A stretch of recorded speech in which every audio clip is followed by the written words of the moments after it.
Saat ini sudah saya lihat ada Ibu Agustin Sumampau. Mari Ibu untuk menyampaikan hasil kerja selama beberapa hari ini.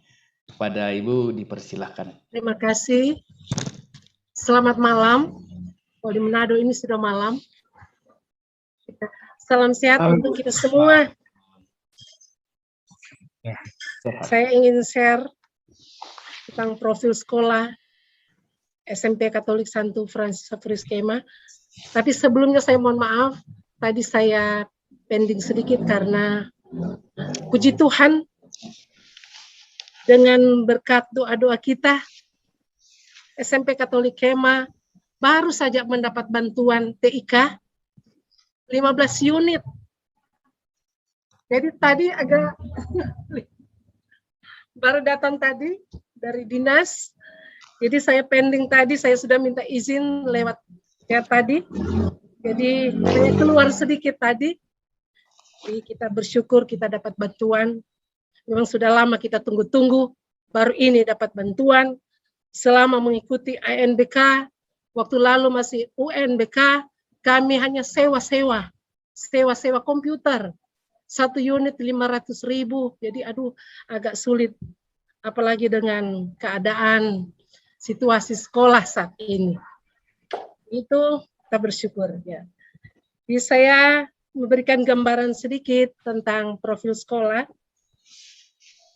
Di SMP Katolik Santo Francis Xavier Skema di bawah naungan Yayasan Pendidikan Katolik Keuskupan Manado berdiri tahun 1980 dengan keadaan sekarang guru 12 orang, ASN tinggal 1, saya sendiri yang tahun depan tinggal 10 bulan pensiun. Jadi sudah ya hampir kadaluarsa ini. Jadi tahun depan ini sudah pensiun. Jadi 11 honorer. Dan ada beberapa guru bantuan dari SD kami, dari kebetulan di sekolah ini satu kompleks SD, SMP, dan SMA Katolik Santo Francis Xavier Skema. Kami saling bahu-membahu, saling menunjang, sehingga ada guru dari SD mengajari SMP, begitu juga di SMA. Jadi kami bertiga, kami satu kakak adik, ya kalau di Manado bilang kakak adik. Jadi kakak adik saling mendukung, saling membantu kami guru-guru yang ada di sekolah kami. Dan perlu juga diketahui bahwa latar belakang sekolah kita terletak di Desa Kema 1, Kecamatan Kema, Mina, Kabupaten Minahasa Utara, Provinsi Sulawesi Utara. Lokasinya berdekatan dengan pasar tradisional. Yang pas di depan pasar jadi ribut dengan ya obral, kadangkala bising. Kalau kami mengajar memang agak terganggu karena memang pas di depan pasar. Kemudian untuk latar belakang agama, baik kami dari pendidik yang Katolik tinggal 2 orang, 10 orang itu Protestan. Memang sungguh-sungguh prihatin sekali. Begitu juga anak-anak didik, mayoritas non-Katolik. Yang Katolik tidak sampai 20 orang. Jadi jumlah siswa ada 99 siswa. Di Katolik tidak sampai 20 orang, yang banyak dari Protestan dan Islam. Karena kami tinggal sekolah di kompleks pasar, sehingga ada beberapa suku ya yang sekolah di sekolah kami. Minahasa hanya sedikit. Yang banyak Sangir. Jadi Sangir dan Gorontalo. Karena di kompleks pasar banyak biasanya dari Gorontalo datang jual beli, datang jual ya dagang di pasar kemah, sehingga mereka sudah banyak yang tinggal di kemah, sudah menjadi penduduk desa Kemah 1, sehingga mereka sekolah di, anak-anak mereka sekolah di sekolah kami. Untuk ekonomi menengah ke bawah, banyak yang nelayan, orang tuanya, latar belakangnya, kerjanya nelayan, tani, buruh, tukang.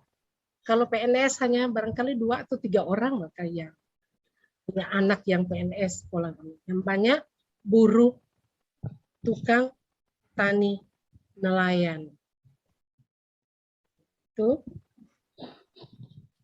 Jadi kita bersyukur saja kita bisa menerima dari beberapa suku yang sekolah di sekolah kita yang mayoritasnya non-Katolik. Jadi kita lihat dari visi dan misi sekolah, ini gambaran yang kita sudah susun untuk tahun ini. Jadi kita berangkat dari, mengacu dari visi dan misi Yayasan Pendidikan Katolik Keuskupan Manado, solidaritas, karitas, dan subsidiaritas. Jadi rata-rata sekolah yang ada di Yayasan Pendidikan Katolik Keuskupan Manado, jadi visi dan misinya sama, tinggal dijabarkan. Jadi khusus untuk SMP Katolik Santo Francis Xaverius Kemah, itu membentuk peserta didik menjadi manusia seutuhnya seperti Kristus, beriman, unggul, bijaksana, dan Pancasilais sesuai dengan semangat Santo Franciscus Xaverius Kemah. Jadi ini mengapa juga diambil pelindungnya, pelindung sekolah kita Franciscus Xaverius, sampai dengan gereja juga pelindungnya Franciscus Xaverius, karena sejarahnya ya mungkin tidak tertulis barangkali, tetapi dengar-dengar bahwa Santo Franciscus Xaverius pernah datang di pantai Kemah. Jadi kebetulan lokasi sekolah kami juga dekat pantai.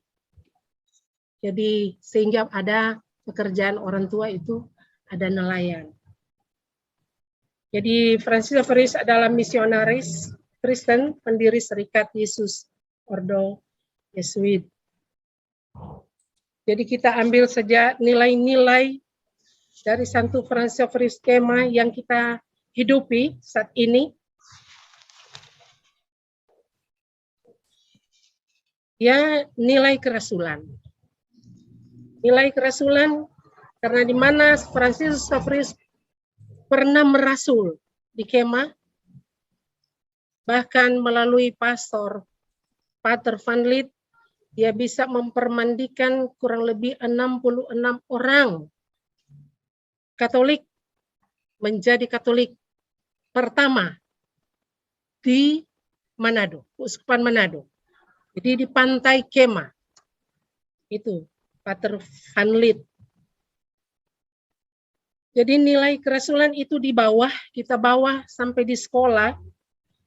Jadi walaupun kami hanya yang guru tetap ada 2 yang beragama Katolik, tapi kami berupaya, punya semangat untuk senantiasa membawa terang Kristus kepada peserta didik, bahkan kepada warga sekolah.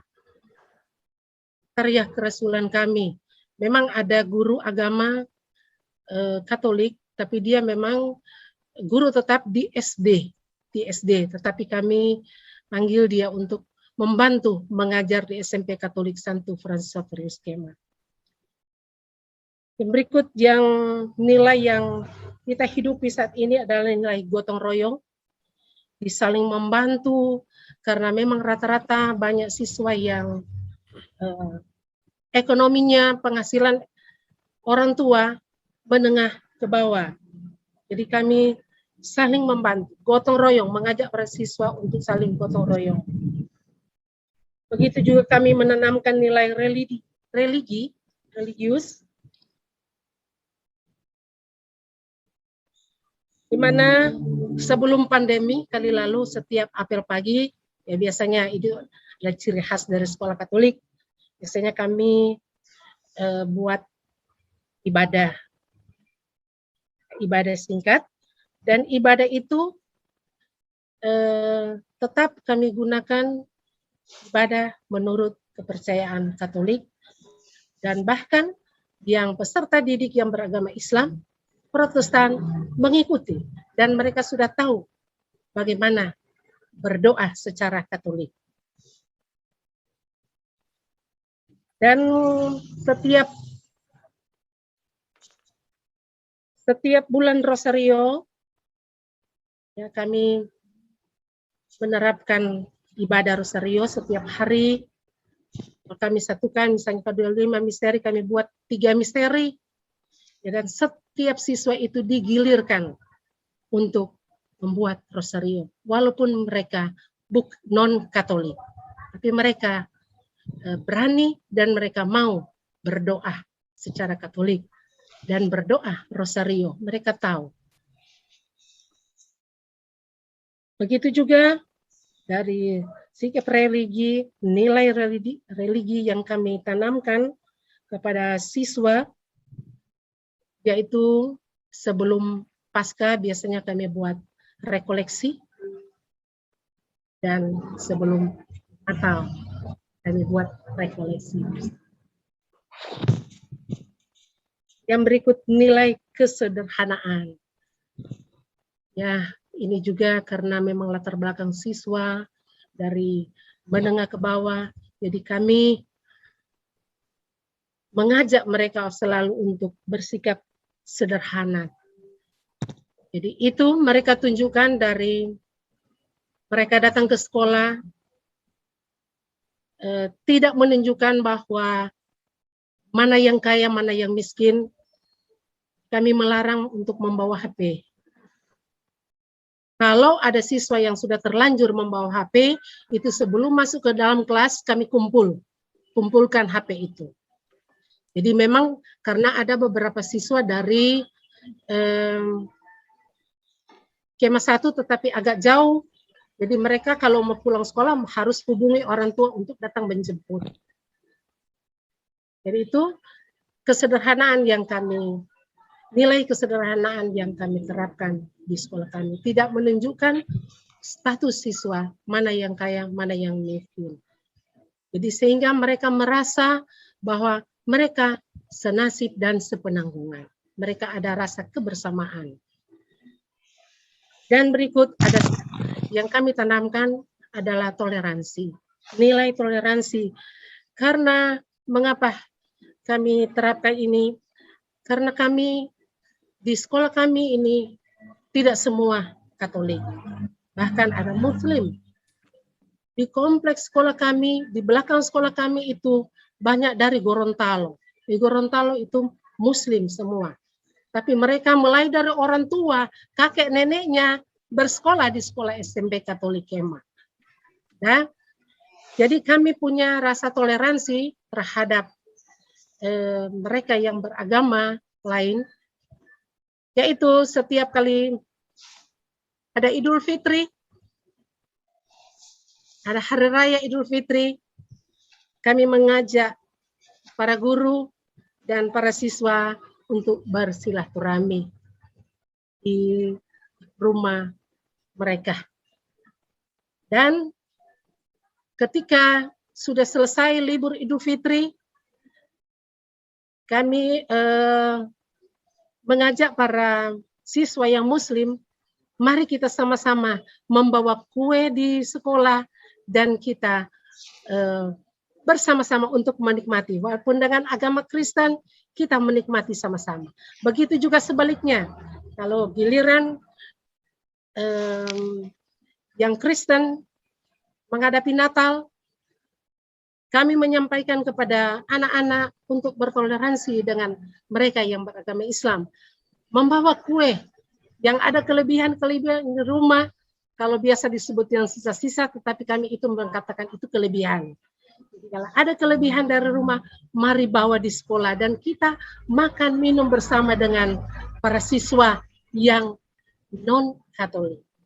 Dan itu yang kami terapkan, toleransi. Dan begitu juga kalau di hari Jumat, sudah jam 12 itu dia, kami memberikan kesempatan kepada mereka yang Muslim untuk pulang ke rumah dan boleh beribadah menurut agama mereka. Jadi berikan kesempatan kalau sudah jam untuk mereka sholat, kami berikan kesempatan. Jadi itu sikap toleransi kami antar umat beragama yang ada di sekolah kami. Jadi itu.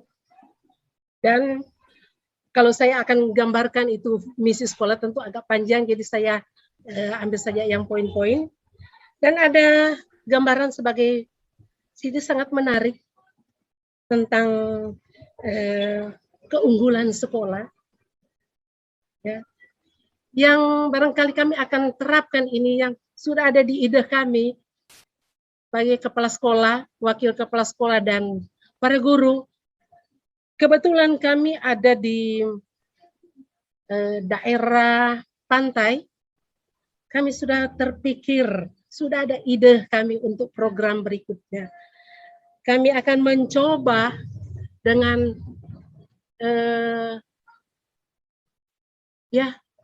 membuat atau proses ikan garam. Membuat ikan garam. Saya kira anak-anak ini pintar membuat ikan garam karena mereka ini banyak dari daerah, tinggal di daerah pantai, orang tua nelayan, bahkan orang tua mereka menjual ikan garam di pasar. Jadi kami pikir anak-anak ini pasti punya potensi untuk membuat ikan garam. Jadi kami pikir di situ. Itu yang pertama. Ya, kami akan buat itu program untuk mengolah ikan garam. Dan yang kedua, kebetulan juga kami di Minahasa Utara sudah ada launching untuk membudayakan bahasa daerah, yaitu bahasa Tonsea yang ada di Minahasa Utara. Dan di Minahasa Utara itu sudah launching yang dibuka oleh Bupati Minahasa Utara pada bulan Mei, tanggal 3 Mei, pas di Hari Pendidikan, karena tanggal 2 Mei waktu itu hari Minggu. Jadi buat upacara bendera pada tanggal 3 Mei, dan kami hadir pada saat itu, dan sudah ada buka atau launching tentang bahasa daerah yang akan diterapkan di sekolah-sekolah. Dan bahkan ada sekolah-sekolah lain sudah menerapkan itu. Dan kami berencana akan menerapkan itu di sekolah kami, yaitu bahasa daerah Tonsea. Memang kalau lihat dari suku, memang ada suku Minahasa di Kemah, tetapi sudah tidak lagi menguasai bahasa daerah. Karena banyak sudah ada di pesisir pantai, jadi sudah, kalau dengar sejarahnya, ada yang pernah dijajah oleh Portugis, Spanyol, Belanda, sehingga sudah bahasanya ya tidak lagi digunakan bahasa daerah Kemah ini, daerah sini. Jadi perlu juga dikembangkan itu bahasa daerah Tonsea. Dan memang ada kendala sih, ada kendala yaitu guru mata pelajaran. Kalau saya sudah cek guru-guru, ya banyak yang tidak tahu bahasa daerah. Tapi barangkali mungkin ada jalan keluar dari pemerintah daerah untuk menghadirkan narasumber atau guru-guru yang bisa berbahasa daerah di sekolah. Jadi itu yang gambaran yang akan kami buat ke depan, itu untuk program keunggulan kami. Jadi itu ada 2. Yang pertama, kami karena tinggal di daerah pantai, kami akan coba membudidayakan, membuat ikan garam supaya bisa dijual di pasar, kebetulan dekat pasar. Dan yang kedua yaitu bahasa daerah, bahasa daerah Tonsea. Kira itu gambaran untuk mungkin akan ditambahkan oleh Wakil Kepala Sekolah Ibu Jane Daniel, dia akan tambahkan, dia juga instruktur. Mohon ditambahkan oleh Ibu Jane Daniel, SPD. Ya, terima kasih atas kesempatannya. Apakah suara saya terdengar? Sangat jelas. Selamat malam semuanya. Mungkin yang sudah dijabarkan Ibu Kepala Sekolah sudah cukup lengkap, dan kami mengusung nilai-nilai dari Yayasan Pendidikan Katolik Keuskupan Manado yang sudah dijabarkan tadi sebelumnya, tetapi ada juga sudah dibahas oleh beberapa teman guru kami. Ada nilai-nilai yang mungkin sebagai tambahan untuk menambah melestarikan budaya setempat, karena itu juga merupakan salah satu yang dibahas pada Zoom sebelumnya. Dan terpikirkan pada kami pada saat pembahasan waktu lalu dengan beberapa teman bahwa karena kami berada di daerah pesisir pantai juga, dan kalau di daerah Kema biasa dikenal dengan keturunan Borgo, ya, keturunan Borgo. Nah, untuk jelasnya Borgo, istilah Borgo itu ya mungkin lebih garis besarnya itu jajahan dari atau pada sebelumnya oleh Sejarah bangsa Eropa, yaitu Portugis dan Spanyol, dan pada dasarnya di pesisir pantai Kema banyak keturunan dari Portugis dan Spanyol. Dan Catrili salah satu kemungkinan menjadi sudah disampaikan juga, ada tadi beberapa sekolah yang sudah menyampaikan bahwa ada tarian Catrili, dan Minahasa Utara juga selain Catrili ada Maengket. Dan sepertinya kalau untuk di Catrili lebih ke budaya Borgo ya, dan ini sudah semakin sepertinya sudah berkurang dan hampir punah, ya boleh dikatakan hampir punah, karena semacam tarian tradisional, bukan tradisional ya, tarian daerah setempat. Kemudian ada Kabasaran, ya tarian Kabasaran. Kami sudah pernah berlatih dan ada pelatih spesial juga untuk Kabasaran di daerah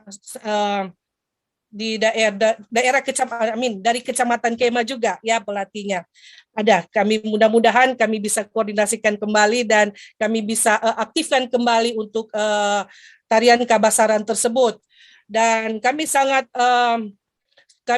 menekankan untuk Mapalus ya. Mapalus ini kayaknya untuk orang Manado dan orang Minahasa Utara ini sangat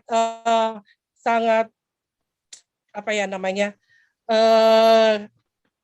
lebih dekat dengan kata Mapalus, karena Mapalus itu menggambarkan ciri khas kegotong royongan ya. Bisa digunakan pada saat ada duka atau pada saat suka, kita bisa menggunakan Mapalus ini. Yang ini yang akan kami usahakan untuk tekankan. Kemudian ada juga untuk meningkatkan karena mayoritas dari anak-anak kami adalah dari keluarga yang kurang mampu, jadi kami akan membantu atau mendorong mereka untuk berwirausaha, ya. Mungkin hal-hal kecil yang kami akan coba latih dan lebih lewat ke seni budaya, lintas pelajaran kayak mata pelajaran seperti mata pelajaran seni budaya, karena pemahaman untuk khususnya di daerah Kema saat ini ada tempat yang mengelola bank sampah atau disebut dengan bank sampah. Jadi kami berharap dengan pemerintah setempat, bank sampah ini kami bisa memotivasi siswa untuk menggunakan bank sampah ini di mana mengolah sampah yang ada untuk melatih mereka untuk mengenal bahwa ini adalah sampah organik dan non-organik supaya mereka menggunakan tidak membuang sampah. Masuk dalam nilai, kalau tidak salah, nilai utama Caritas ya, kalau tidak salah. Oh sorry, nilai utama subsidiaritas ya, subsidiaritas. Jadi kami akan mencoba untuk dan mengusahakan sekiranya ini bisa menjadi pegangan untuk bagi kami untuk kedepannya, bahwa nilai-nilai ini bisa kami terapkan khususnya kepada siswa-siswi kami supaya dapat membantu perekonomian keluarga mereka. Saya rasa demikian dan terima kasih. Terima kasih Ibu Agustin dan Ibu Jen atas pencerahannya dari sekolah ya, dari sekolahnya ya. Baik, untuk selanjutnya kita panggilkan Ibu Diana ya, saya lihat hadir dari SMP Santo Franciscus de Sales Kokole. Waktu dan kesempatan ini disilahkan.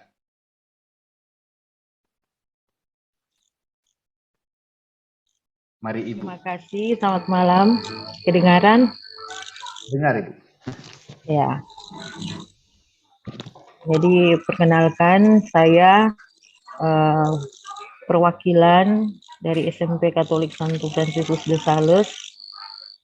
Dalam hal ini saya mewakili kepala sekolah yang dalam hal ini Pastor Yoce Palit PR karena beliau banyak tugas pelayanan karena maklum paroki kami termasuk paroki yang sangat besar, wilayah pelayanannya kurang lebih 19 stasi dan mencakup sampai di Pulau Gangga di ujung Sulawesi. Jadi karena tugas itulah maka saya mewakili beliau. Dan untuk program kami, pertama saya mau memaparkan sedikit profil sekolah kami. Untuk kepala sekolah kami, yaitu untuk sekarang dipegang oleh Pastor Yoce Palit PR. Kemudian untuk personilnya, guru-gurunya, kami dengan kepala sekolah itu kami hanya berenam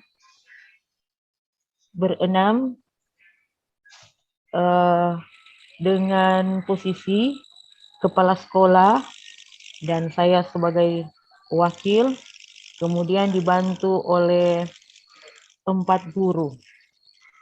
Dan untuk saat ini yang pegawai negeri tinggal saya sendiri karena sebenarnya kami pegawai ada kurang lebih 4 orang, tapi tahun yang lalu karena ada program dari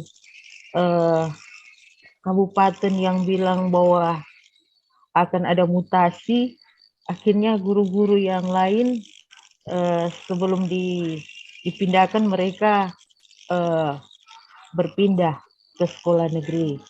Tapi saya karena ditahan oleh pastor paroki, syukur, dan karena itu saya masih bertahan dengan pegangan oleh pastor bilang bahwa kalau sudah ada instruksi dari dinas baru boleh keluar, kalau tidak tetap di yayasan dan kami yang tanggung jawab. Dan syukur sampai saat ini saya masih tetap ada di sekolah yang saya cintai ini.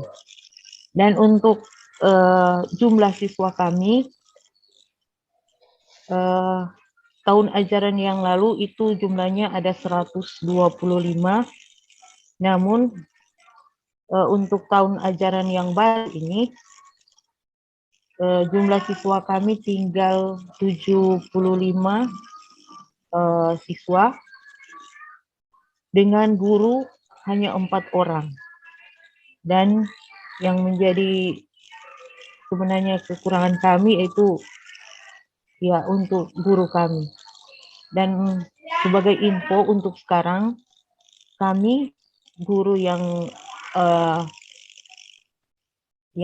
ada ini, yang 3 orang ini kami memegang perwalian kelas 7, 8, 9, dan kami merangkap tugas. Saya saja, tugas saya saat ini sebagai wakil, sebagai bendahara, wali kelas, dan masih ada lagi untuk bimbingan konseling untuk anak-anak. Jadi itu sebenarnya tugas, namun kami tetap melaksanakan dengan senang hati karena kami semua guru-guru yang ada di sekolah sekarang ini adalah bekas lulusan dari sekolah ini. Dan kami tetap setia mengabdikan diri, dan apalagi dengan keadaan yang ada sekarang kami tetap bertahan. Dan untuk program-program yang ada di sekolah kami, tentunya kami tetap berpegang pada program yang diberikan oleh yayasan, yaitu solidaritas, subsidiaritas, dan karitas. Dan mengulang kembali, kami juga berbangga karena sekolah kami, sekolah SMP Katolik Santo Fransiskus de Sales ini didirikan pada tahun 1964 oleh yang baru diangkat Beato, yaitu Juan Alonso. Dia yang mendirikan sekolah kami. Dan pada waktu itu sekolah itu masih dalam disebut sebagai sekolah rakyat, dan masih didampingi atau dibantu oleh para suster YMY atau tarekat YMY waktu itu. Namun akhirnya dalam perjalanan dipegang oleh Yayasan Keuskupan Manado sampai saat ini. Dan lanjut, untuk nilai-nilai yayasan kami tetap terapkan dalam kekurangan kami. Kami tetap mengandalkan solidaritas, subsidiaritas, dan karitas, di mana semua itu kami tanamkan dalam anak-anak kami yang terus terang dari 100% sama dengan juga SMP yang dari Kema. Meski kami Katolik, tapi yang paling banyak siswa di situ yaitu yang beragama Protestan. Dan kami bangga karena di Likupang Selatan hanya sekolah kami yang sekolah Katolik. Dan menjadi kebanggaan juga bagi kami dari tahun-tahun,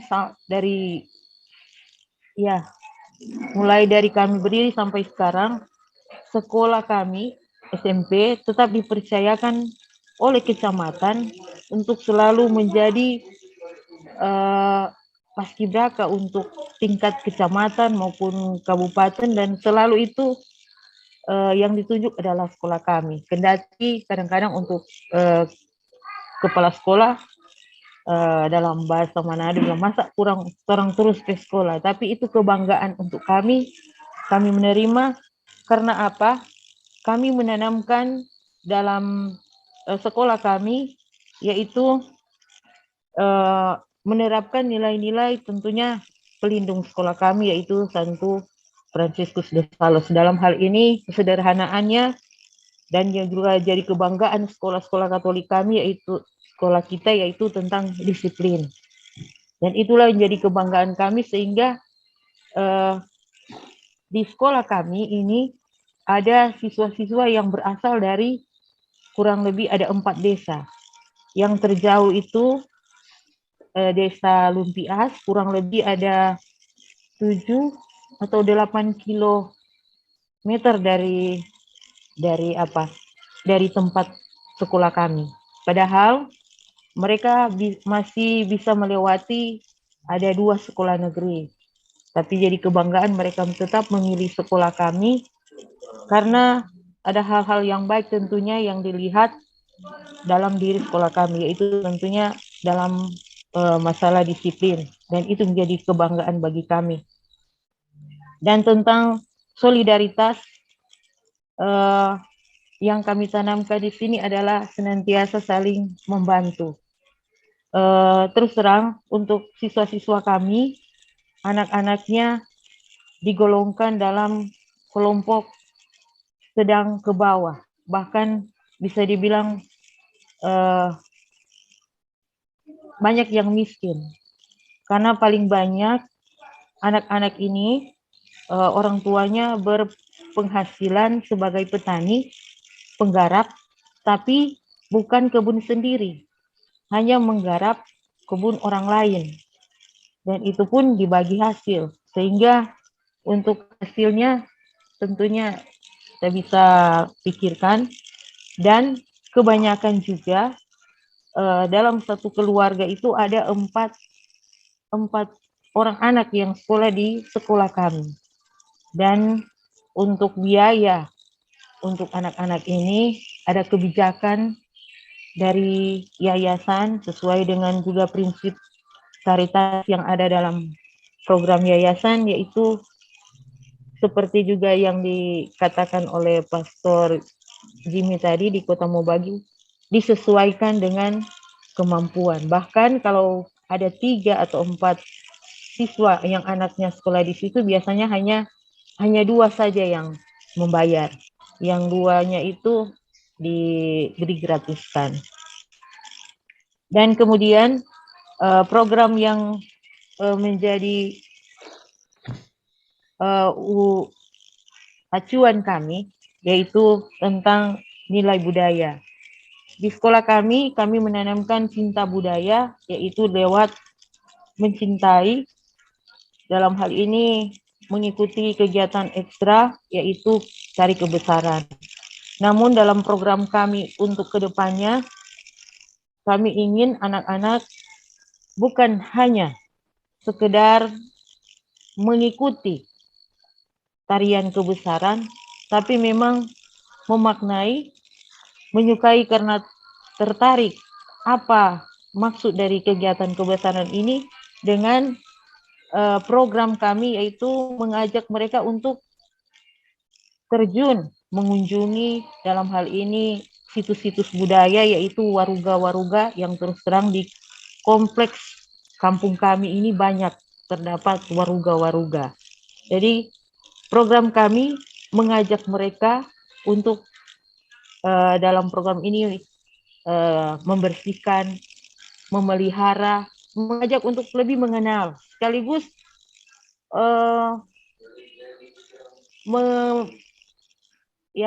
memperkenalkan bagaimana kita harus mencintai leluhur-leluhur kita yang pada dasarnya dalam proses ritus budaya. Kalau di Minahasa itu banyak kali anak-anak sering melihat ada kegiatan misalnya pariwisata yang biasanya dibuat di Batu Pinabetengan.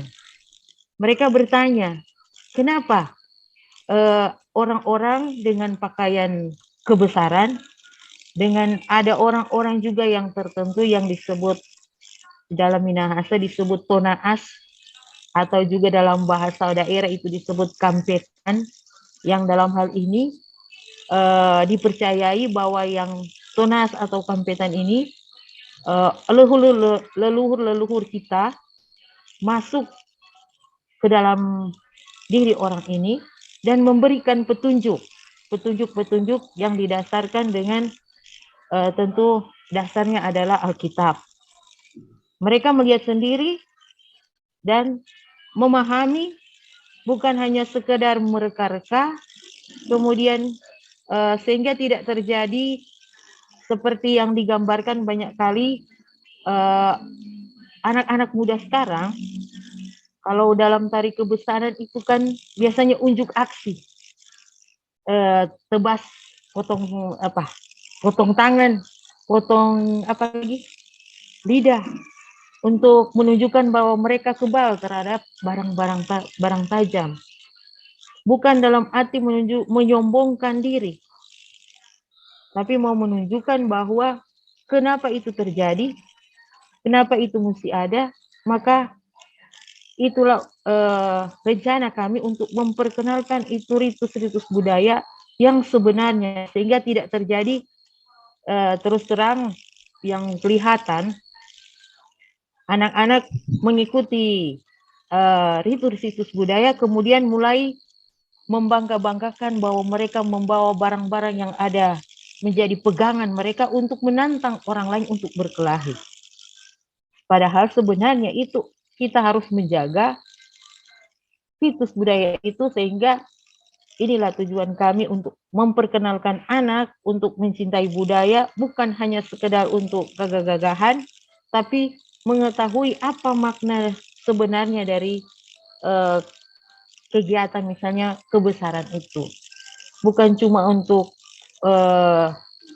membangga-banggakan diri, tapi memang mereka mau mengikuti ikut terlibat dalam kegiatan tarian kebesaran karena mereka menyadari bahwa mereka ingin membudayakan itu dengan aturan seperti yang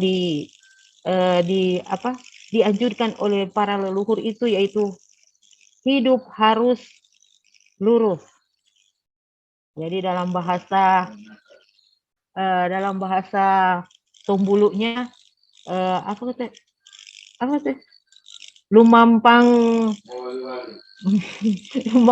paterusen. Yang maksudnya bajarang lurus. Kalau jadi orang muda harus bajarang lurus. Berarti dia harus bertindak benarnya, enggak babengko-bengko itu, karena itu akan dibantu oleh Tuhan. Kalau babengko-bengko, berjalan bengko artinya menggunakan kekuatan untuk hal-hal yang tidak baik, itu ada akibatnya atau ada sanksinya. Dan semua yang ada ini, kekuatan yang ada ini hanya berasal dari Tuhan semata, yaitu opo empung wananatas. Jadi itu mungkin jadi program kami karena memang pas kondisi persekolahan kami memang dikelilingi oleh banyak situs budaya, dalam hal ini waruga, dan juga seperti yang dikemukakan oleh Ibu Kepala Sekolah dari Kema, memang di sekolah khususnya di Kabupaten Minahasa dianjurkan untuk mengambil mulok bahasa Tonsea, dan itu memang berhubungan dengan tari kebesaran karena biasanya menggunakan bahasa Tonsea atau bahasa daerah masing-masing, sehingga anak-anak bisa menggunakan bahasa daerah, mencintai bahasa daerahnya, bukan hanya kalau orang Manado bilang cuma bahasa pasar, tapi memang seperti orang Tomohon, orang Woloan, anak saja masih kecil, bisa menggunakan bahasa Tombulu, kenapa di Tonsea tidak bisa? Jadi itu menjadi program unggulan kami, dan semoga juga ke depannya kami juga mendapatkan bantuan guru-guru, karena memang terus terang kami kekurangan guru. Kami membantu di SD juga, kami memang sekompleks, ada TK, SD, SMP, dan SMA, tapi memang guru semua terbatas, kurang, tak bisa. Kalau Kema bisa saling membantu, guru SD boleh bantu SMA, tapi kami memang terbatas. Dan terus terang untuk sekarang kami mengajar seperti SD, menjadi guru guru kelas. Jadi kami seperti saya latar belakang guru agama, dari saya lulusan Kateketik Seminari Pineleng. Jadi saya latar belakang guru agama, tapi saya harus mengajar semua mata pelajaran, mulai dari bahasa Indonesia dan sampai matematika. Dan kami terus terang kalau ikut keahlian, tentunya kami hanya ikut kemampuan. Namun itu kurang, tinggal kerjasama, kurang kami memprogramkan bekerja sama dengan yayasan kami. Ya, mungkin itu perkenalan kami, dan ada masukan yang baik untuk kami akan terima dengan senang hati. Terima kasih. Terima kasih Ibu Diana, terima kasih atas penjelasannya luar biasa. Ini alumni sekolah ini sendiri yang akhirnya mengabdi untuk sekolah ini. Luar biasa. Kemudian banyak hal-hal yang disampaikan terkait dengan budaya. Ada warugu, situs-situs kebudayaan. Waruga yang situs kebudayaan di sekitar sekolah. Baik, satu lagi mungkin yang belum sampai, kita panggil sekali lagi SMP Katolik Santo Agustinus Tahuna. SMP Katolik Santo Agustinus Tahuna.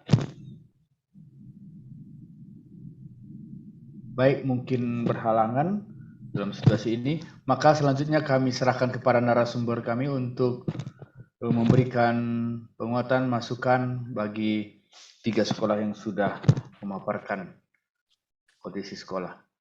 Kepada Bruder Warto kami persilahkan untuk saat ini.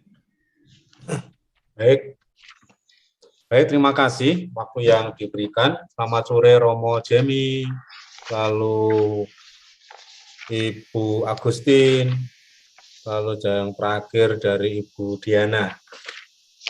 Yang diceritakan tadi ada beberapa kemiripan, khususnya juga terkait jumlah guru. Itu menjadi hal yang menurut kami persoalan mendasar, kecuali miliknya Romo Jemi tadi karena masih sekolah baru, kayaknya tidak terlalu menjadi kesulitan. Ada dua hal yang ingin saya garis bawahi terkait ketersediaan tenaga pendidik. Ini memang hal prinsip bagi lembaga pendidikan. Bagaimanapun yayasan, entah bagaimana caranya, hal ini harus diperhatikan. Saya tidak mengatakan ini mudah, pasti sulit, ya, pasti sulit seperti yang tadi disampaikan. Tetapi karena guru ini ujung tombak dari sekolah, pelaksana kebijakan yayasan maupun pelaksana visi misi, maka ini menjadi, orang Jawa mengatakan soko guru. Soko guru itu tiang penyangga utama. Nah, tiang penyangga utama itu ya guru kalau itu sekolah. Nah, itu yang pertama terkait hal itu. Ini memang harus diperbaiki. Memang nggak enak kalimat saya ini. Bukan saya tidak memahami kesulitan. Ini sebuah kesulitan yang memang harus dipecahkan kalau memang ke depan ingin memelihara, merawat eksistensi sekolah-sekolah kita. Itu keprihatinan dimanapun, beberapa sekolah, mungkin banyak yayasan ya juga seperti itu, tapi ini harus diperhatikan. Lalu yang kedua, setelah guru, syukur guru itu, kepenuhan guru itu terpenuhi. Lalu yang kedua, beban guru memang lalu menjadi berat jika kebutuhan tenaga pendidik atau guru tadi tidak terpenuhi, baik dari sisi jumlah maupun dari sisi kompetensi akademis, profesional, dan lain-lain. Itu menjadi beban berat. Nah, apalagi dalam program POP ini, terkait internalisasi nilai, guru ini menjadi target pertama. Ya, tadi banyak diceritakan terkait nilai-nilai, baik itu nilai yang dari yayasan, solidaritas, karitas, subsidiaritas, dan masing-masing sekolah masih mengembangkan bentuk-bentuk konkret sesuai dengan unit kerja dan lingkungan masing-masing. Nah, hal itu baik, nah, dan itu harus dilakukan. Maka saya sedikit sharing, ada 2 slide yang ingin saya sampaikan. Saya hanya akan mengingatkan apa yang pernah kita, bentar kok nggak muncul ini.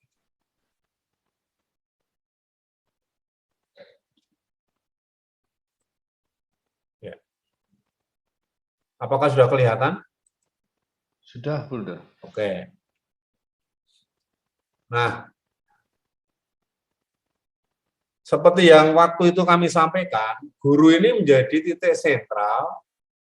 Tadi saya mengatakan, orang Jawa mengatakan soko, guru soko itu tiang penyangga rumah, guru itu utama. Kalau kita punya rumah, ada penyangga utama, balok kalau itu dari kayu, atau beton atau kalau dari semen, yang menyangga atap rumah yang utama. Nah, sekolah itu juga demikian. Kurikulumnya sehebat apapun dirumuskan, nanti Pak Heri terkait dengan ini, sehebat apapun visi misi dibuat, jika pelaksanaan di depan kelas ini kurang terlaksana dengan baik, pasti akan ada banyak persoalan. Ya, ini harus kita sadari. Kita bisa atau tidak menyediakan guru yang kompeten itu persoalan lain, tapi ini pengetahuan yang harus kita sadari bersama. Ya, pelan-pelan nanti harus kita selesaikan terkait persoalan guru tadi. Ya, sekali lagi guru adalah soko guru, penyangga utama persekolahan kita, baik dari kompetensi pedagogisnya, kompetensi akademisnya, kompetensi profesionalnya. Ini semuanya guru. Jika kualitas guru di depan kelas ini baik, maka lain-lainnya akan dapat dengan pasti mau diukur dengan PISA, dengan AKM, dan lain-lainnya akan lebih memberikan jaminan. Ini. Nah, secara prinsip, guru itu kan pemimpin pembelajaran. Ini peran penting guru. Ada 4 hal ini. Maaf, yang tampak emailnya Buder yang Yahoo. Oh, bentar. Kok? Bentar.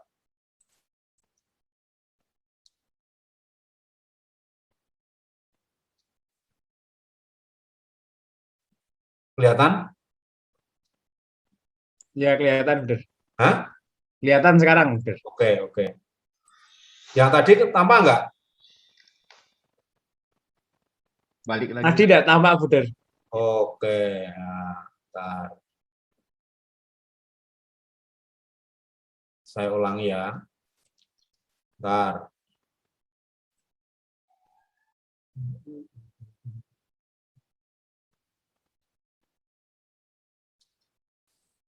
Ya, sekarang tampak ya? Ya. Nah, ini guru, ini sekali lagi, ini penopang utama sekolah kita. Penopang utama sekolah kita. Suka atau tidak suka, kita harus sadar dalam benak pikiran kita, pengetahuan kita, pemahaman kita, guru menjadi penopang utama.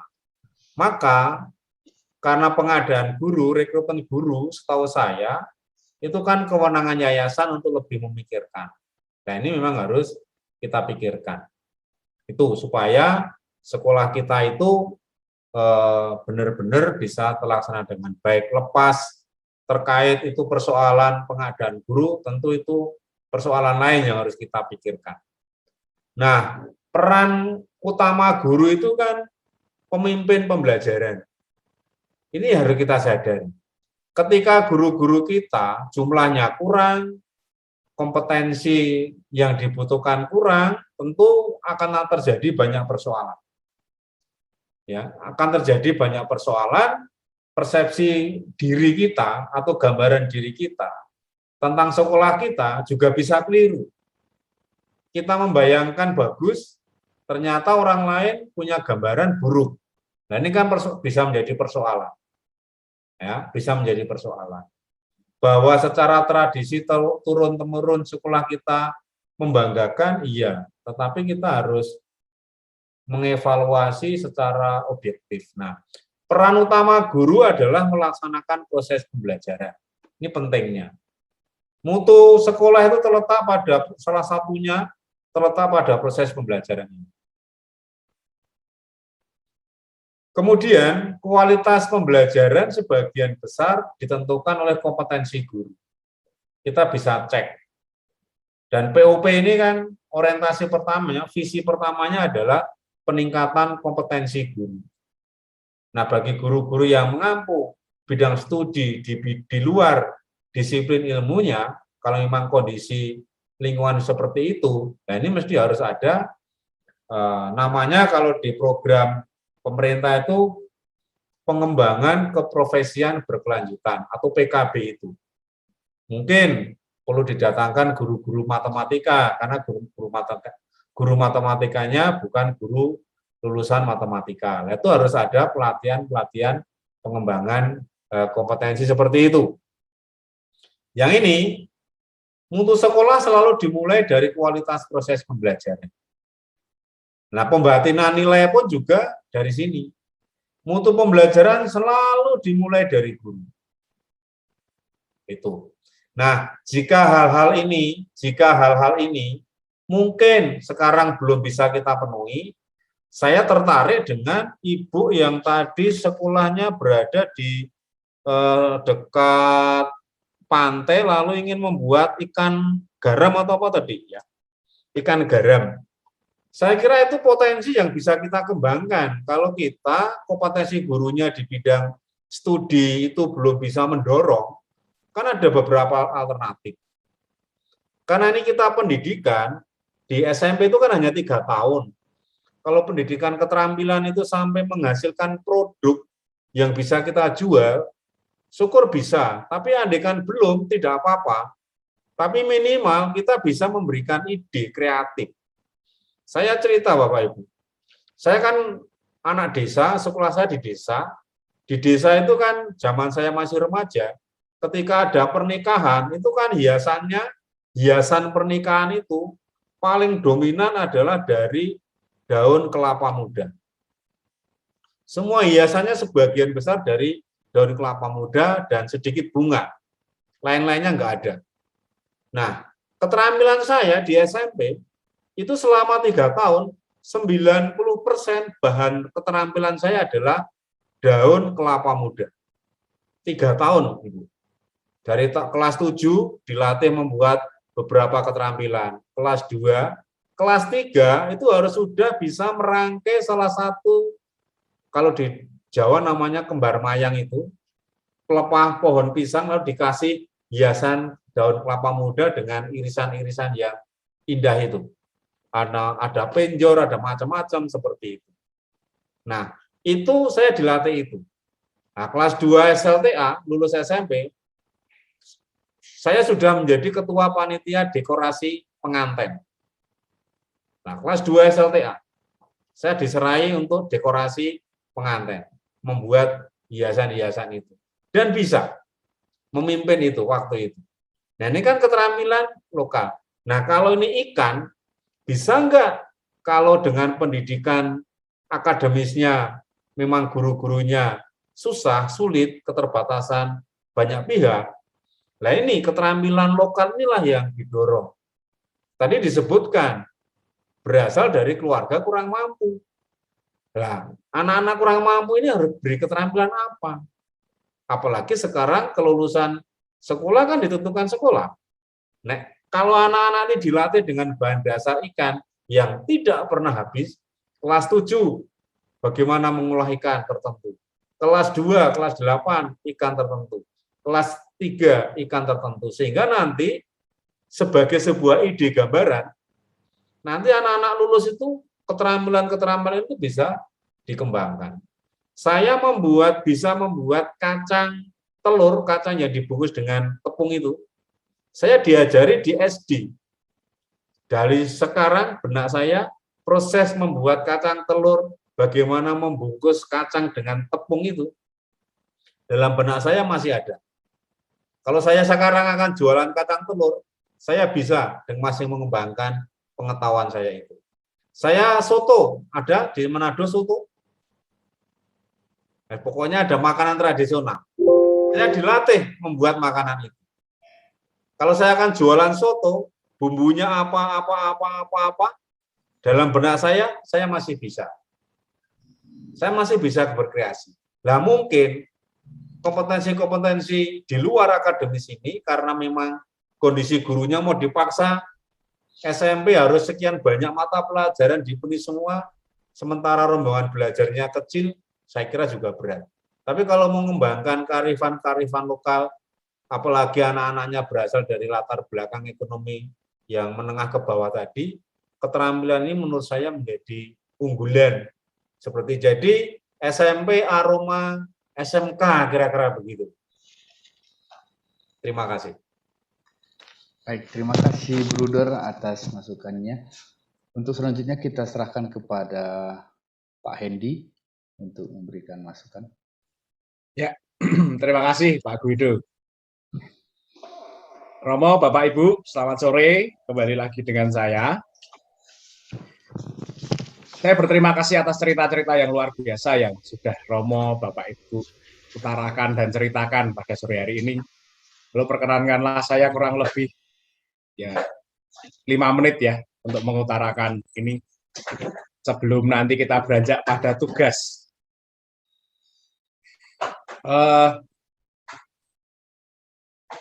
Saya mau berterima kasih kepada Romo, Ibu yang sudah mengupayakan sekuat tenaga pendidikan sekolah-sekolah Katolik. Luar biasa, walaupun ada perjuangan yang tertatih-tatih dan berdarah-darah, tapi tetap bisa diupayakan. Apalagi yang tadi Bu Diana tadi bercerita, sekolahnya didirikan oleh martir, ya Bu, martir gereja.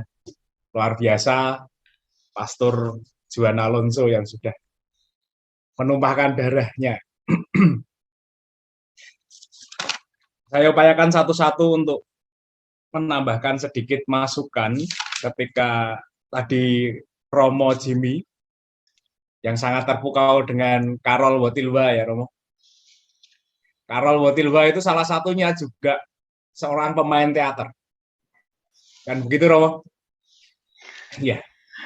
Kita bisa memasukkan unsur ini, pendekatan-pendekatan ini bersama anak-anak, nilai kebudayaan itu dalam seni teater.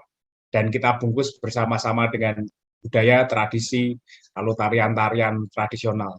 Itu akan menjadi tontonan yang tidak hanya bisa kita lihat, misalnya dalam liturgi-liturgi gereja, kita menggiatkan inkulturasi, kita dipanggil untuk itu, kita bisa masukkan, sekaligus mempromosikan sekolah kita.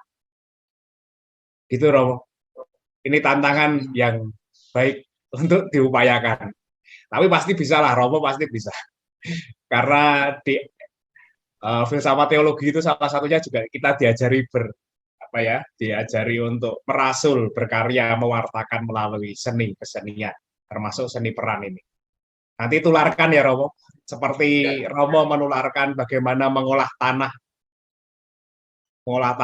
dengan kentangnya, lalu dijual pasca panen seperti apa. Nanti silahkan Romo melalui Pak Guido meminta nomornya Pak Heri, ya. Itu Pak Heri sudah senyum-senyum itu ya. Meminta nomornya Pak Heri, kita buat kurikulum. Pak Heri ini dia wirausahawan juga yang sudah membuat kurikulum, banyak kurikulum tentang usaha termasuk pemotongan ayam, terus bebek, lalu duri, cabut duri bandeng, pengolahan itu. Kita buat teknologi pasca panen, termasuk anaknya Pak Heri itu juga ahli pertanian atau teknologi pasca panen. Nah, kalau yang di sini TP, teknologi pangan. Itu kita bisa bersama-sama untuk mengemas kurikulum ini. Silahkan nanti dicatat nomornya Pak Heri. Jadi ini tantangan baru. Termasuk juga Ibu Agustin yang mau membuat gereh itu apa tadi? Ikan garam. Ikan garam. Nampaknya luar biasa deh, ada tantangan baru untuk Pak Heri sebagai laboratoriumnya Pak Heri. Silakan juga dicatat ya Bu, nomornya Pak Heri ya Bu. Berdua akan dapat pendampingan khusus bagaimana mengemas ini dalam kurikulumnya, dari kurikulum sekolah masing-masing. Itu saja dari saya. Kalau tadi Bu Diana tadi merasul luar biasa, bahkan ya saya tidak bisa berkata-kata, kita panut Mama Buderwarto saja yang sudah mengutarakan banyak hal. Semoga bisa didengar oleh dinas kabupaten, dinas kota setempat yang menyaksikan ini atau siapapun yang bisa. Tetapi darah seorang martir itu menyuburkan itu. Ya, kita berdoa supaya Pater Alonso juga mendoakan kita semuanya, termasuk sekolah yang beliau dirikan. Itu saja. Terima kasih. Sebelum nanti saya berbicara soal tugas, monggo Pak Heri. Baik, terima kasih Pak Hendi. Sekarang Pak Heri. Waktu dan tempat dipersilahkan. Mari Pak.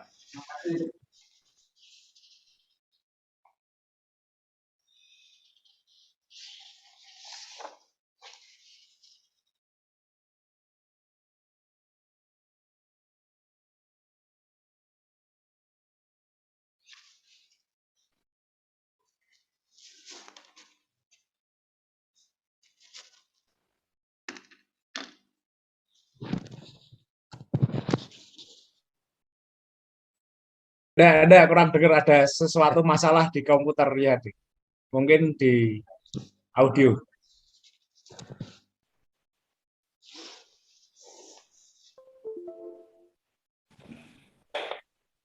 Cek tes. Masuk. Masuk. Oke, terima kasih.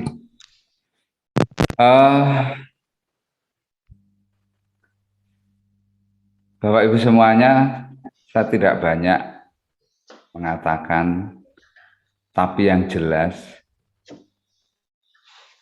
setelah diberi kebebasan untuk berpikir, ternyata sungguh luar biasa ide-ide liar dari Romo Bapak Ibu semuanya. Tuangkan itu dalam naskah akademik. Sekali lagi, tuangkan itu dalam naskah akademik. Besok saat coaching, Pak Guido Sigiro akan membimbing Romo Bapak Ibu semuanya. Saya akan menyampaikan apa yang disampaikan, yang ditulis oleh David Ausubel. Pembelajaran yang menafikan gagasan siswa akan menyebabkan miskonsepsi.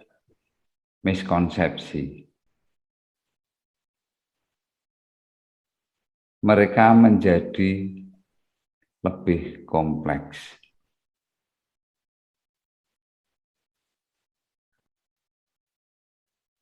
Dan akan bermuara pada rendahnya pencapaian akademis siswa.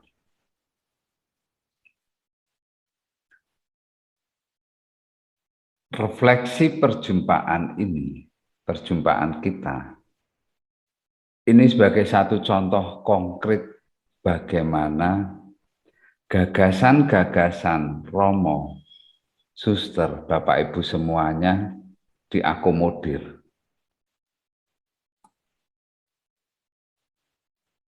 Jadi jangan pernah menafikan gagasan-gagasan dari siswa. Mungkin ada ide-ide kurikulum yang luar biasa yang bisa digali dari kebutuhan siswa. Kita buat di situ.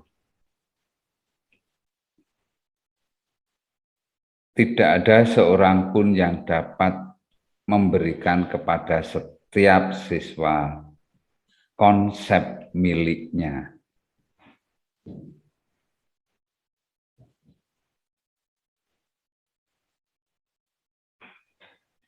Karena itu tadi ya secara radikal si peneliti ini menyampaikan seperti itu. Tidak bisa kita memberikan sebagai guru, memberikan konsep kita kepada siswa secara utuh seluruhan. Maka terima kasih banyak. Pengalaman belajar kami semakin komplit, semakin banyak. Dan kami berharap pengalaman belajar Romo, Bapak Ibu semuanya, suster juga akan semakin banyak. Kemarin sudah berdarah, setelah ini saatnya pendarahan untuk mengerjakan naskah akademik Romo, suster, Bapak Ibu. Demikian dari saya, kembalikan kepada Pak Wido. Mungkin Mas Henry mau memberi tambahan. Baik, terima kasih Pak Heri. Kita lanjutkan langsung ke Pak Hendy lah untuk memberikan tambahan. Ya, ini ada tugas nanti akan didampingi Pak Wido, yakni kita membuat naskah akademik Romo, Bapak Ibu. Kita sudah melihat bahwa di sini kita akan mendokumentasikan dan membuat sejarah baru di sekolah kita. Ini adalah standar mutu sekolah kita, penggalian nilai-nilai inti, keutamaan Santo-Santa Pelindung, ini menjadi kekasan identitas sekolah Katolik, berurat akar pada kebudayaan dan tanah lokal, ini menjadi budaya sekolah, dan akhirnya kita tuangkan dua hal ini menjadi karakter dan profil lulusan. Ada nilai-nilai inti, keutamaan pelindung sekolah, profil pelajar Pancasila, dan kebudayaan. Oke, sumber-sumber penyusunan kurikulum, nanti kita akan dibantu oleh Pak Guido untuk menegaskan posisi kita untuk merekonstruksi, mengembangkan, atau bahkan mendesain kurikulum. Yang pertama ialah bertolak dari kehidupan nyata sekolah kita. Kita sadar pasar, kontekstual kita bangun, lalu aktual, berbasis data, dan bisa kita pertanggungjawabkan. Dua, nilai-nilai inti, baik itu dari kongregasi, keuskupan, nama pelindung yayasan, nama pelindung sekolah. Yang ketiga, masyarakat, kita masuk geluti unsur-unsur budaya masyarakat. Ketika kita bicara model program Luber, kita semakin tajam dengan 7 unsur kebudayaan Kuncaraningrat. Itu untuk membentuk pola pikir, pola rasa, dan pola tindakan. Yang keempat, bersumber pada kebutuhan anak. Bersumber pada kebutuhan anak, termasuk kontekstual ruang dan waktu, karakteristik orang tua bagaimana, masyarakat seperti apa, minat, bakat, pengembangan psikologis, kultural, lalu pendidikan abad 21 mau kita bawa kemana, anak-anak kita akan dilahirkan seperti apa, generasi-generasi ke depan. Dan yang kelima, berdasarkan pengalaman kurikulum sebelumnya.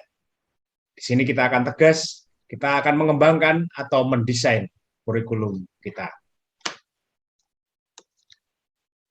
Dan pastinya kita sudah mendengar bahwa kurikulum ada 2 hal bagian pokok, yakni idealisme kurikulum dan aktualisme kurikulum. Saat ini pada FGD 1 ini kita akan berbicara soal dimensi ide kurikulum. Kita perlu memetakan dan meneliti sejenak tentang sekolah kita. Berdasarkan 5 pertanyaan tadi, kita buat sebuah naskah akademik. Nanti akan dibantu oleh Prof. Guido. Ya, Prof. Mohon bantuan dan bimbingannya, Prof. Lalu landasan kurikulum, ada spiritualitas, sosiologis, antropologis, kebijaksanaan tentang pendidikan atau filsafat. Kita bisa menggunakan filsafat-filsafat lokal. Ketika bilang filsafat, bukan filsafat yang jauh, tetapi ilmu-ilmu kebijaksanaan yang kita miliki.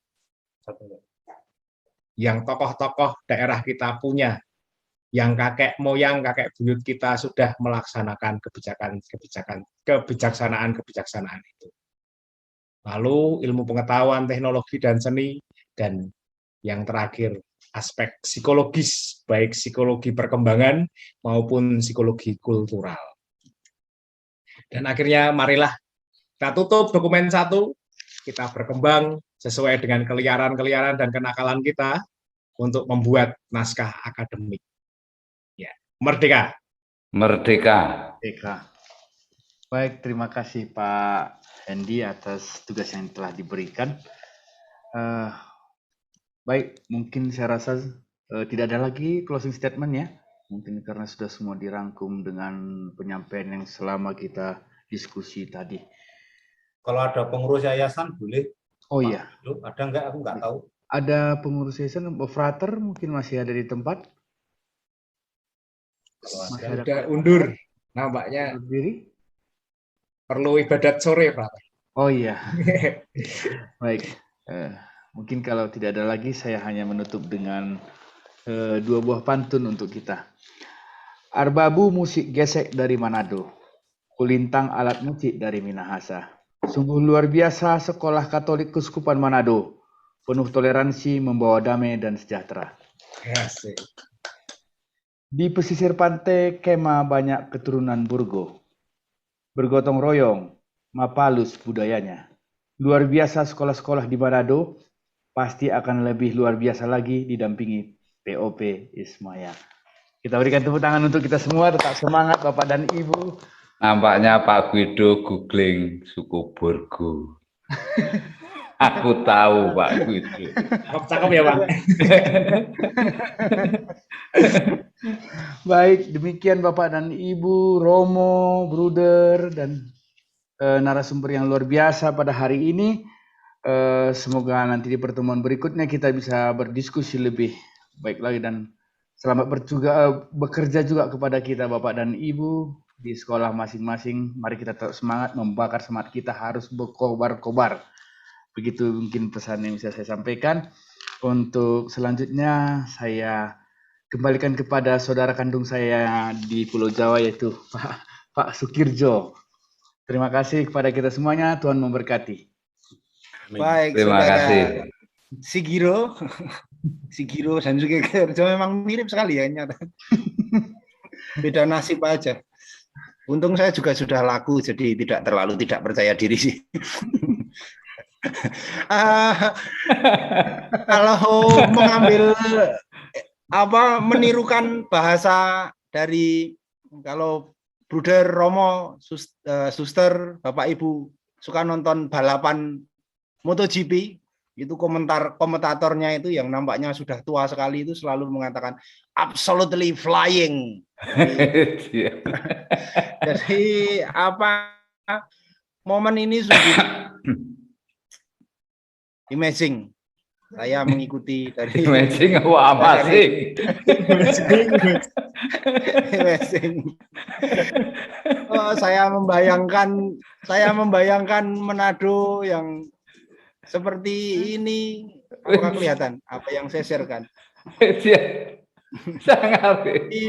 Dulu saya ambil di Manado beberapa waktu yang lalu, apakah kelihatan?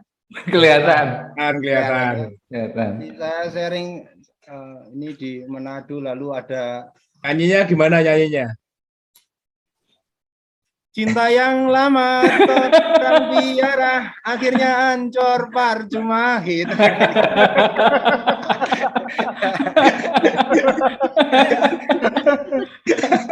Itulah. Lalu Kerja ini fotografer sama Bapak. profil anak-anak.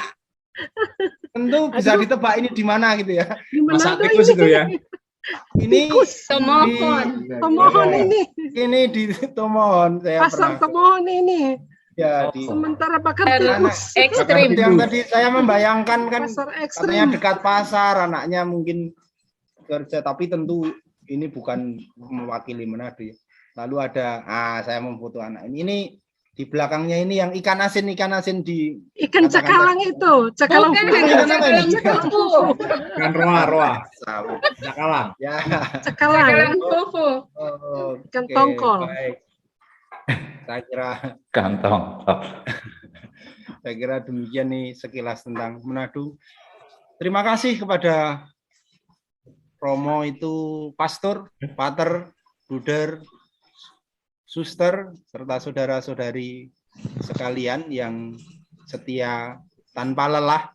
Dan kalau kata teman-teman dan Bruder Warto itu memang tidak boleh lelah. Kita tidak boleh lelah. Dan sampai juga di penghujung acara yang dinanti-nanti, ini sudah jam 7:30 kiranya kalau di sana, sudah saatnya bercengkrama dengan anak cucu di sana, karena sudah ada yang hendak pensiun itu kan berarti kira-kira sudah punya cucu. Ibu Agustin itu sudah punya cucu kah belum, Bu? Belum kah? Ya. Bagaimana Pak Sukirjo? Oh, sudah punya cucu kah belum? Sudah, Pak. Oh, sudah. Pasti. 2. Pasti putra-putrinya Pasung-Pasung dan Gaga-Gaga, gitu. Amin. Amin. Pasung itu cantik Pak De. Gaga-Gaga. Pasung. Sekali lagi terima kasih banyak atas kebersamaan kita yang amazing sekali pada sesi-sesi kita pada sore hari ini. Pak Guido, narasumber Mas Hendy, Pak Heri dari tadi pagi dan sampai saat ini tidak menampakkan wajah lelahnya sama sekali. Lalu Bu Derwarto yang tadi pagi rapat, lalu sekarang juga mengikuti sampai jam segini, masih belum kelihatan ngantuknya. Sebentar lagi pasti itu akan ngantuk gitu kira-kira. Tapi untuk saat ini belum sama sekali belum kelihatan. Lalu Pater Jimmy yang mana ini kah? Pater Jimmy, oh Pater Jimmy, lalu Pater yang satunya Pater juga? Bapak kepala sekolah. Oh, Bapak kepala sekolah. Semua bersemangat. Suster Matildis tadi yang saya lupa nama panggilannya apa? Laurencia. Itu dari tadi awal masuk sampai jam segini masih menampakkan senyum yang tidak berubah sama sekali. Sekali lagi terima kasih banyak. Semoga sungguh Tuhan memberkati segala usaha kita, Bapak Ibu. Saya pribadi memohon maaf dalam ketika saya mengantarkan acara lalu ditemui banyak kesalahan, mungkin tidak sopan dan lain sebagainya. Tentu bukan maksud saya untuk seperti itu. Mari kita tutup acara kita dengan berdoa, tetapi saya mengingatkan apakah tadi sudah di-share daftar hadirnya? Belum. Belum ya? Bentar Iya. saya carikan. Saya memesan bentar di link presensi. Ya, harus presensi semua karena untuk laporan ya. Baik. Saya share di kolom chat. Mohon diisi sejenak, sebentar aja. Itu hanya beberapa sebelum Diisi ditutup. 3 menit, Mohon silakan. diisi. Pak Kerjo stand up comedy. Saya Cerita mob, Pak. Cerita mob. saya pasti kalah kalau mob-mobnya sama orang-orang Manado itu. Oh nih, saya kan pernah 1 tahun di Nabire. Jadi saya hanya lewat saja dulu kalau tidak salah di Pelabuhan Bitung ya. Bitung. Di Bitung itu terkenal banyak copetnya. Nah, kok itu yang diceritakan? Ya nanti kan merambat sampai ke timur, Buder. Oh, ya. Gitu. Ya, terus. Lalu teman saya itu mencobai copet itu. Kalau saya sih tidak berani sama sekali. Lalu jadi intinya itu di pelabuhan itu berdesak-desakan. Kehidupan yang paling tidak nyaman itu ternyata di pelabuhan ketika naik itu. Lalu ini bukan cerita lucu, saya hanya cerita saja. Lalu di pelabuhan itu saya membeli tadi ikan, teringat lagi ikan asin itu. Ikan asap dan nasi yang ditaruh di nasi bambu. Nasi bambu bulu. itu sudah iyo. Gitu. Logat Papua. Iya, itu sudah. Lalu ketika di Papua, saya bertemu dengan anak-anak dari pedalaman. Nah, kalau ini boleh dikatakan lucu ya, boleh. Tapi lalu di sana justru mengubah cara pandang saya terhadap anak. Suatu saat ada anak tanya ke saya, Bapak Ibu Romo tahu di sepeda itu ada dinamo dan lampu sepeda itu ya? Ya. Tahu zaman dulu itu. Lalu tiba-tiba ada anak dari pedalaman tanya ke saya sambil menunjuk pada dinamo itu, Bapak Guru. Lalu dia menunjuk ke lampunya. Ini lampu menyala. Apakah di sini ada minyaknya kah? begitu. Jadi dia menganggap karena lampunya menyala, lalu apakah di situ ada minyaknya? Ada cerita yang lain lagi. Suatu saat ada seorang, ini bukan anak-anak tapi orang tuanya orang tua murid gitu. Dia punya motor baru. Lalu ketemu dengan kami beberapa sukarelawan dari Jawa. Lalu kami memuji motor barunya. Wah, motor baru Bapak. Iya. Wah, keren sekali, bagus sekali. Kami pakai bahasa kami biasa. Lalu orang tua itu mengatakan begini, tidak Bapak Guru, ini motor jelek sekali Bapak. Loh kenapa Bapak? Itu motor bagus masih baru. Tidak, ini motor tidak kuat kalau buat nanjak. Loh kenapa tidak kuat Bapak? Iya Bapak Guru, masa saya pakai gigi 4 tidak kuat buat nanjak? Oh salah Pak, harusnya Bapak pakai gigi 1. Masa gigi 4 saja tidak kuat, apalagi gigi 1 Bapak. Ini Bapak ngaco. Ya sudahlah lalu. Sudah begitu kira-kira ceritanya. Saya juga ya. Gara-gara naik kehilangan gigi 1 saya, Pak. Ditanjakan.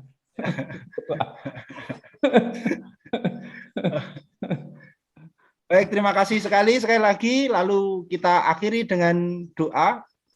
Saya mohon, Pak Romo sudah meninggalkan tempat, saya kira. Saya mohon Ibu Diana Kojungian. Mudah-mudahan tidak salah saya menyebutkan. Ibu Diana Kojungian untuk memimpin doa kita pada malam hari ini. Pastor, Bapak Ibu Saudara-saudara kasih, kedengaran? Ya. Kedengaran.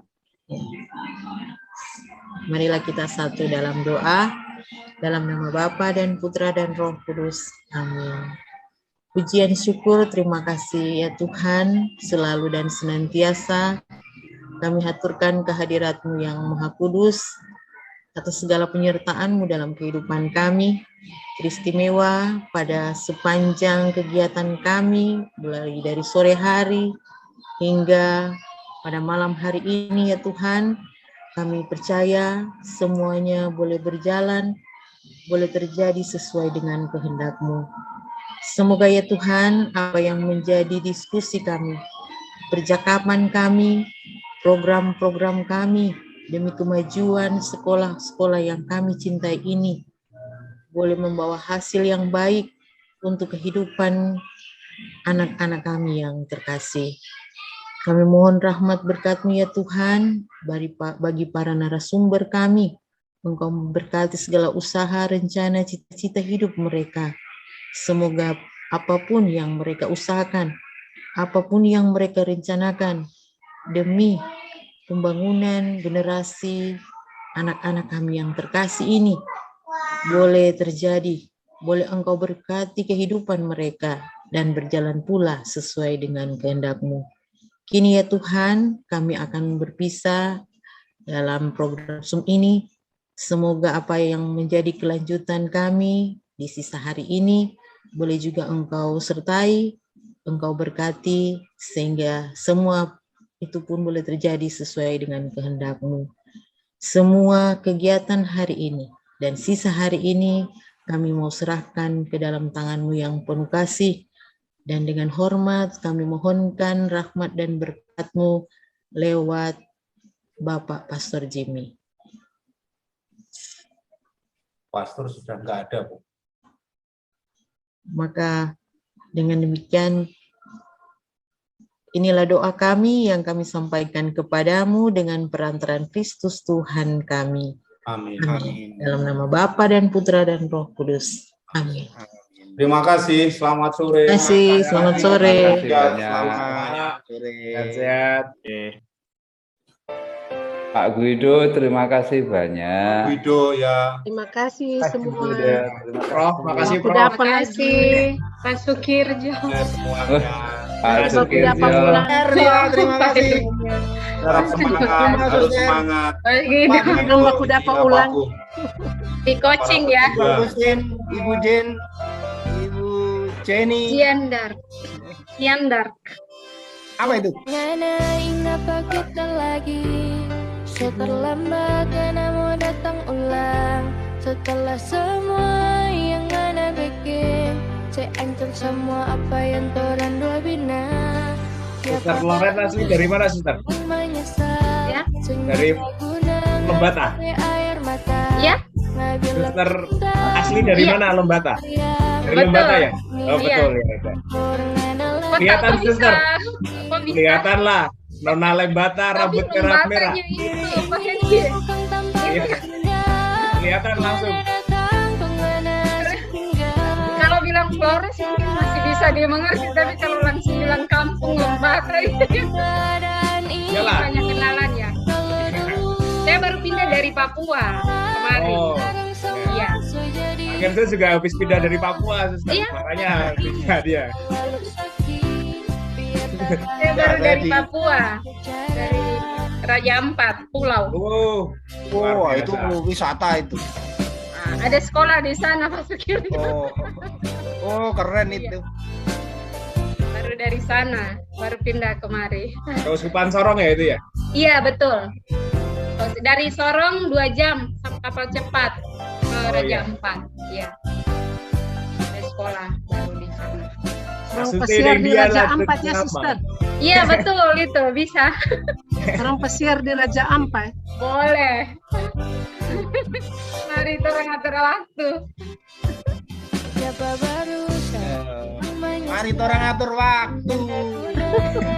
air mata nggak bilang cinta Apa itu? nggak bilang sayang maaf nih hati bukan Ngana lagi Pernah sebelum pandemi kami MKKS di Gorontalo, Suster. Pernah MKKS di Gorontalo. Iya, Pernah buat MKKS. di Gorontalo. Iya, pernah. Oh, Iya. waktu Ibu Sen atau Suster Aurelia? Suster. Waktu itu Suster Aurelia. Iya. Hmm. Kami berangkat Saya ke gantian Gorontalo. sama Suster Aurelia. Suster Aurelia sedih mana, Suster? Tukaran dengan saya ke Raja Ampat. Suster, coba dialog sama Pak Kirjo bahasa Papua, Suster. Iya, Pak Sukir. Ini Ih, bisa Pak itu. Kirjo, ganteng sekali kau. Kalau itu tambah-tambah. Ji, Keren kan? Keren ya, Suster. Luar Suster, biasa. ada Salam sepupu. kenal. Ya, Ada anak bersaudara, sepupu. di Kenal barangkali Suster Yulifa. Oh iya, Suster Ah, Yulifa orang Yulifa Kema. Motulo, itu sepupu Iya. saya. Iya, oh, Anak bersaudara. iya. Menanda bilang anak Dulu bersaudara. di Nabire lama. Iya. Jadi Kalimantan sekarang ya. Iya, Kalimantan. Pak Ibu, terima kasih. Kami Terima sini. kasih semua. Salam Terima kenal kasih semua. Ya, sampai jumpa. Baku dapat Coachingnya lagi. besok ya? sampai jumpa. Coachingnya Aku dapat tanggal 18 kelompok kami kalau nggak salah. ya. Tapi coaching Tanggal 18. kayaknya sesudah ini ada coaching. Iya, 4 hari lagi kelihatannya. 4 hari. Nanti kita lihat jadwal lagi ya, Suster. Oh ya. iya. 3 hari kelihatannya. 3 Tiga hari hari. dari ini. Oh, Pak iya. Piranto, terima kasih. Terima kasih semua. Malam. Informasi manajemen, terima kasih yang sudah menyediakan tempat luar biasa. Ya, Oke. kami Ya. oleh Aderanto, terima kasih. sama-sama. Terima kasih. Kakak Kirjo. Oh, tak kirimi fotomu ya. Sampai jumpa. Ah.